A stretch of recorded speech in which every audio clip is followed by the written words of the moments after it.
right, everybody, welcome back to another exciting and soon-to-be classic edition of Homestead Friends, and I have a very special treat for you. Today, we are here with the one, the only SSL Family Dad. Yay! And the crowd goes wild. And here, the very first thing, right out of the gate, we're going to give you breaking news. Welcome, Todd. Thank you, Brad. I appreciate you doing this and having me on here. It was a mystery. The internet has been waiting forever to hear what your name really is. And I've been watching your videos, and I was like, can we use your name? He goes, sure, why not? So welcome, Todd, to the Homestead Friends program. The big secret has been revealed. Yep. Dude, the anticipation is over. No more superhero mystery status for you, my friend. But you are what I would consider a superhero in terms of the homesteading, self-reliant, self-preparedness ways, dude. You have got your fingers in so many pots. How the heck did that happen? That's a good question, man. We got ourselves into all kinds of things we never thought we'd be into, that's for sure. Our life probably, if you would have talked to me 4 or 5 years ago, it was a different life, man. Same here. We didn't know how to do half this stuff, and we weren't into any of this stuff. The only thing that I've done for a long time has been the computer part and the computer stuff, which I do videos on from time to time. But the rest of it is a lot of learning. So it was Y2K that got you thinking. It was, yeah, right. And then you're like, oh man, this is all coming down. It's coming down. I gotta get me some hydroponics going. It's right. It's been. I've been thinking about it ever since. Yeah. So now, for those of you out there watching who go, man, that is one ruggedly handsome dude sitting there. Tell us about your channel so that they'll go, oh, I gotta go see this. Give us the overview, the 411. So the SSL family, simple suburban living, the whole idea is that in a suburban environment, so a lot of people in the city or with not very much property can live more sustainably and grow some of their own food and do things themselves and save them a little money along the way with family values and kind of clean entertainment for the family. So we have, actually, our kids have their own channel. The SSL family mom has her own channel, and then I have my own channel that makes up our whole simple suburban living ecosystem, we'll call it. Right? It's kind of a funny thing, and this is really kind of plastic and shallow of me, but the reason why I found your channel is because in the audio world, in the recording industry world, an SSL is a mixing console that is sought out, and they're $1 million mix boards that are like the best thing, and everybody records on them. I'm like, SSL, and it was like, Family Dad, what is this? Let's check this out. And I was like, cool, he's like me. So hey, maybe that's how I've gotten some of these views. I didn't know. I had no idea that was a thing. Yeah, see? solid state logic. That's what it is. But I was like, he does preparedness? I'm in. Let's check this out. So now, go ahead. For me, it was when I came up with the name Simple Suburban Living, I thought SSL because I live in the computer geek world, and that's a secure socket layer term, SSL. Yeah. So I was tying those things together. That I never thought of. All right, now your first bug. Which was the first thing of this preparedness, not necessarily preparedness, but this awakening of I gotta do all this kind of self-reliant stuff? What was the first bug that bit you? Definitely the aquaponics thing, which is what's behind me here. This is what started everything. I mean, my first video I ever uploaded on YouTube, besides some things of the kids and stuff like that, was this aquaponics tour and walkthrough. And actually, we saw this. We did a trip to Disney World about 5 years ago. And they have at Epcot Center, they have like this boat tour you go through, and they have this huge aquaponic system. We're like, what? You can grow food from fish poop? This is crazy. So that started it, and we started looking into that stuff. And to make a long story short, at the same kind of period, my wife had lost her job. And that was, her and I both had fairly good incomes, and so we were like, what are we going to do? And so we started thinking about all these ways that we could, cook and grow food and garden and do all these things. And this was it. This was what started it. Wow, I have really wanted to get into aquaponics, and I even started some basic things, fiddling around with fish tanks.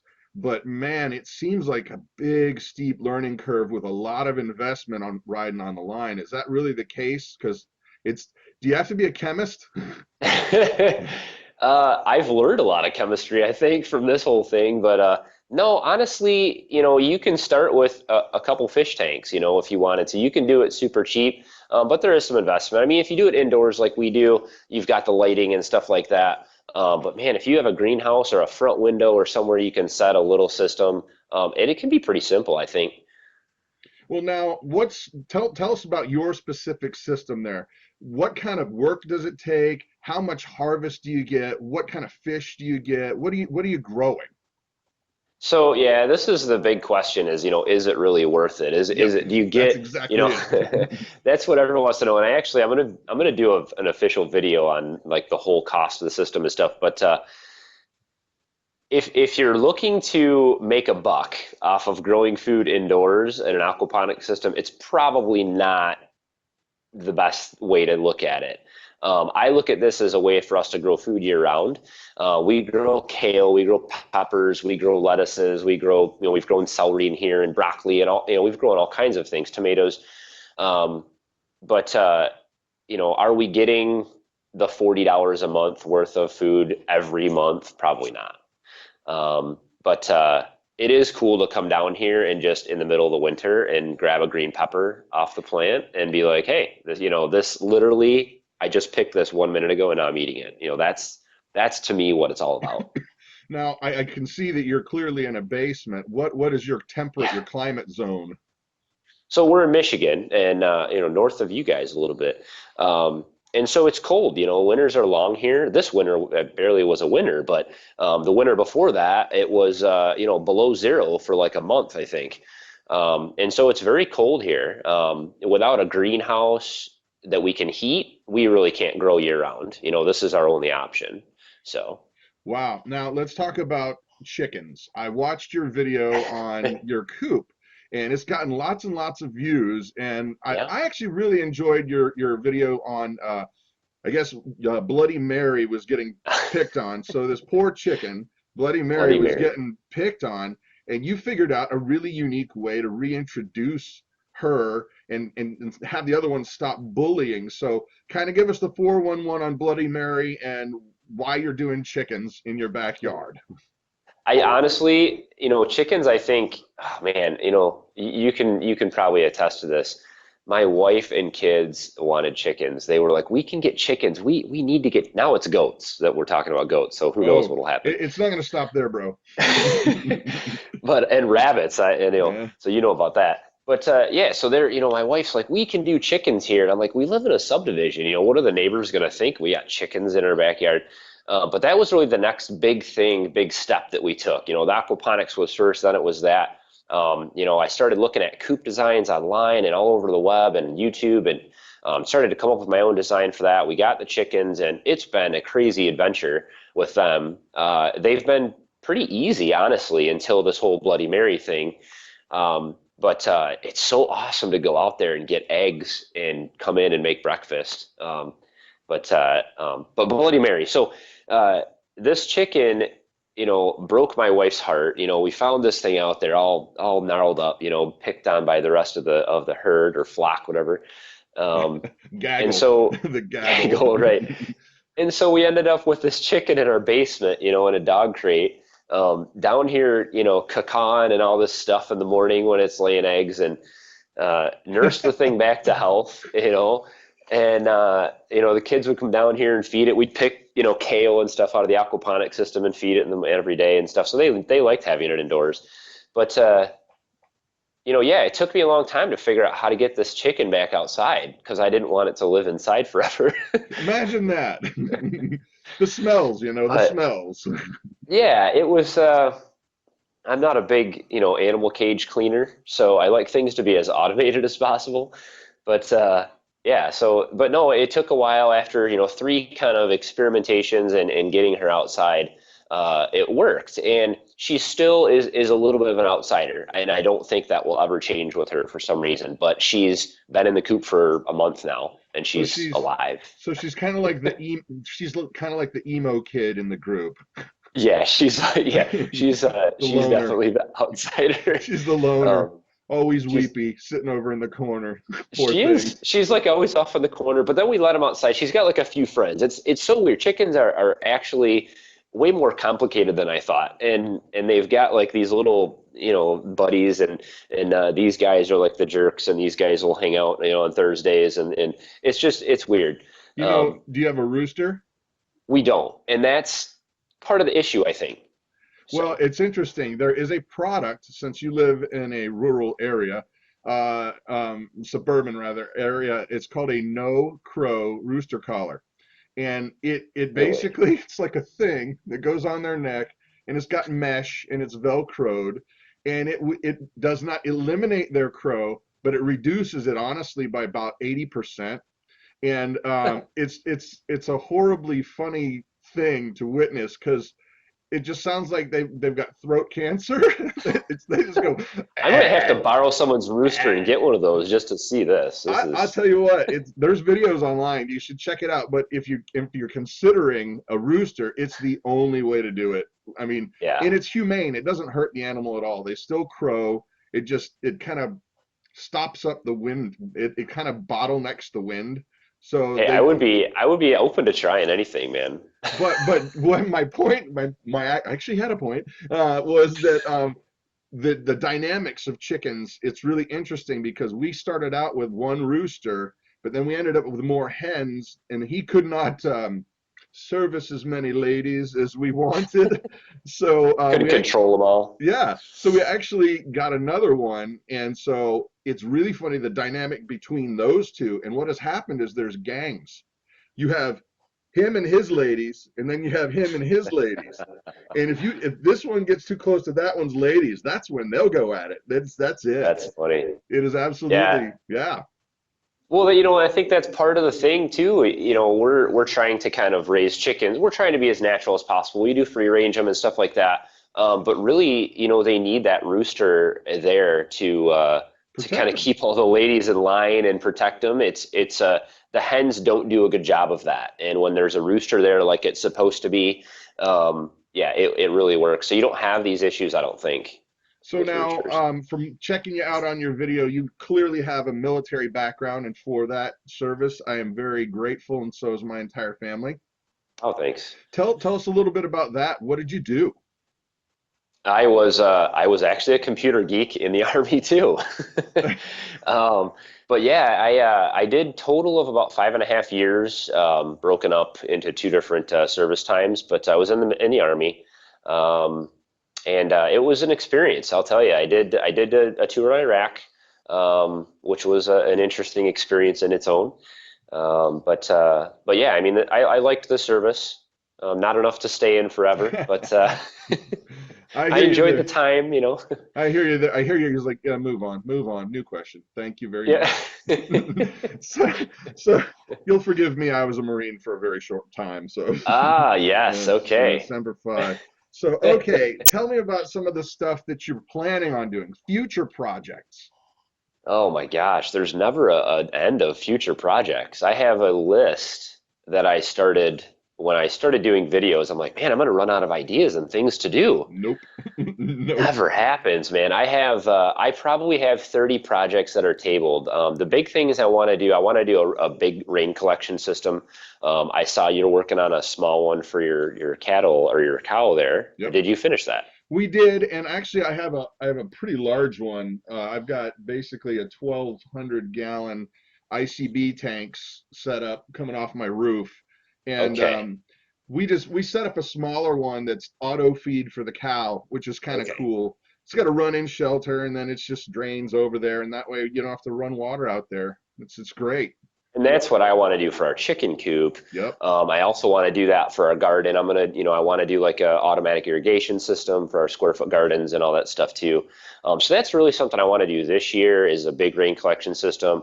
But man, I'm working on a wood floor right now in our room upstairs. I've got the beehive to finish. I've got more additions to the chicken coop. We're adding doubling our garden space this year, so I've got all kinds of stuff to do there.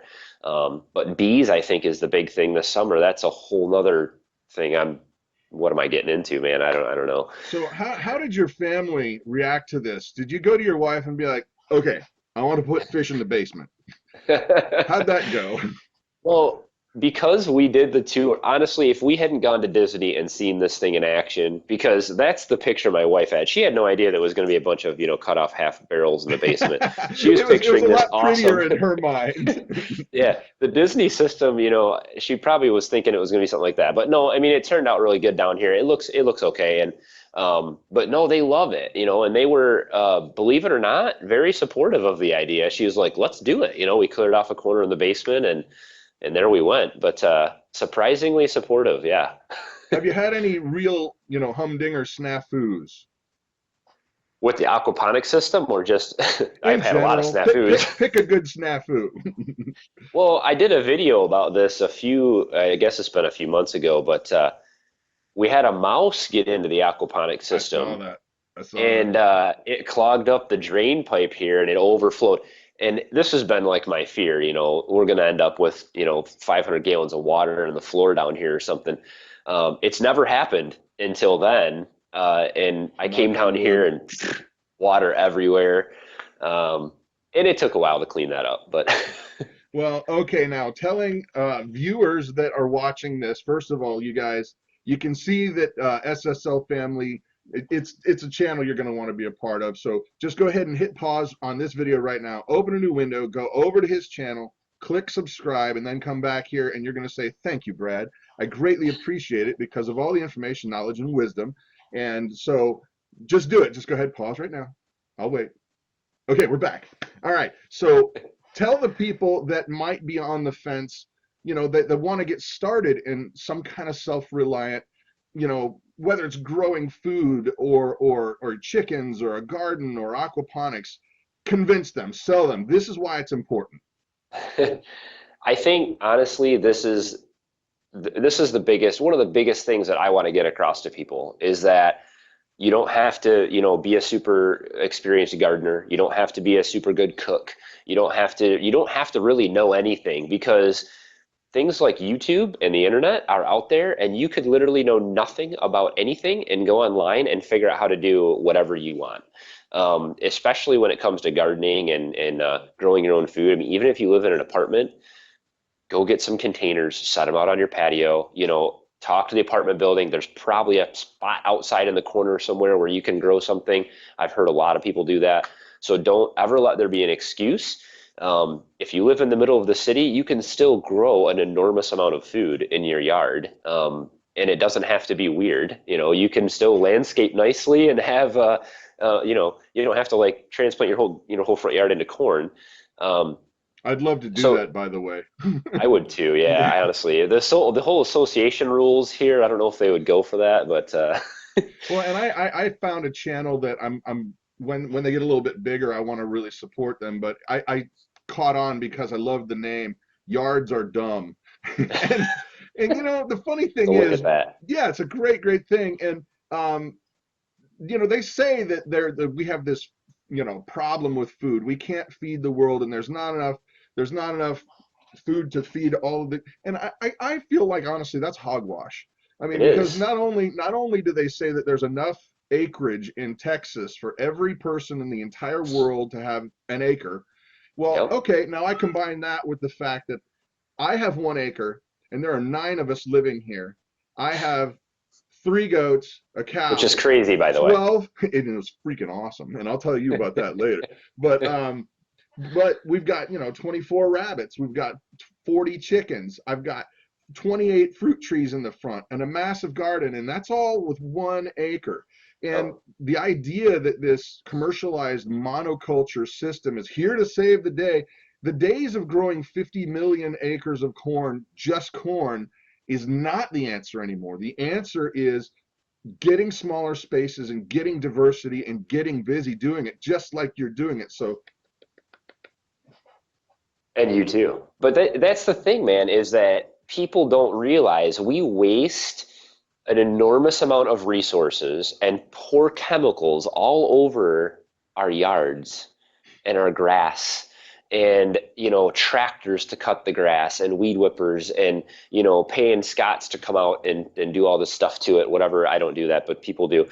And it's honestly, if everyone used just 50% of the space they had at their house to grow food, we would have so much food, we would have to send it away for free. It would be, honestly, I mean, we can do that. And even not even everybody has to do it to make a big impact. I'm with you 100%. I'm not exactly a fan of the commercial, massive, big agra. It's control. It's all about power and control and who gets what and who's allowed to Yeah. do what with what. I mean, I'm told that there are states that, and this just blows my mind, that it's illegal to harvest rainwater. And I'm like, Yeah, what? Who owns that water?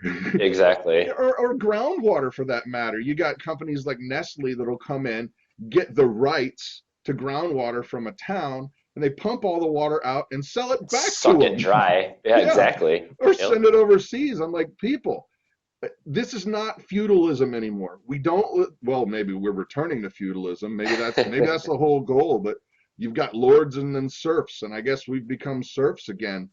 And I Yep. think that this kind of conversation and you getting out there doing it and me getting out there doing it and sharing it, I think we can stem the tide.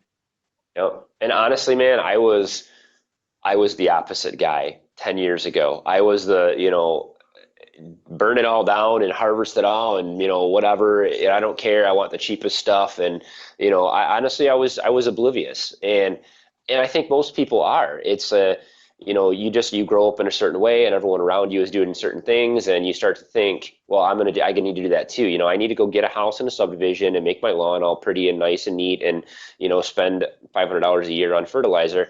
But you don't have to do that, and you can still have a beautiful home and do things just a little differently, uh, and not be part of that whole ecosystem. I agree. I agree. So giving you the final word as we round up. Once again, guys, if you have not already paused and gone over to his channel and subscribed, shame on you. Number one. But if you're waiting till the end of the conversation, fine and dandy. But I want to give you Todd, Mystery Man Todd, who is no longer mysterious because now the world knows your name. SSL Family Dad, thank you so much for coming on.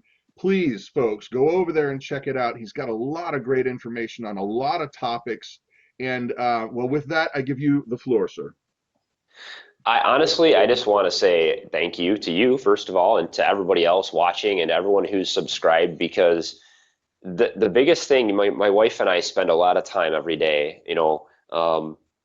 reviewing and reading and all the comments, and people are like, man, you convinced us to get chickens and it's changed our life. Or a lot of believers too. We are, my wife and I have faith as one of the center parts of our channel. Amen. And people will just have these amazing stories, and that's really, if nothing else, that's what does it for us. And so I just want to say thanks, because that is awesome, and I hope to see more of that. Any way I can give back, or give somebody an idea to make something awesome, is that's it to me. All right. Well, Todd, thank you so much. You guys have an amazing day, everybody. Bye bye. Thanks, man.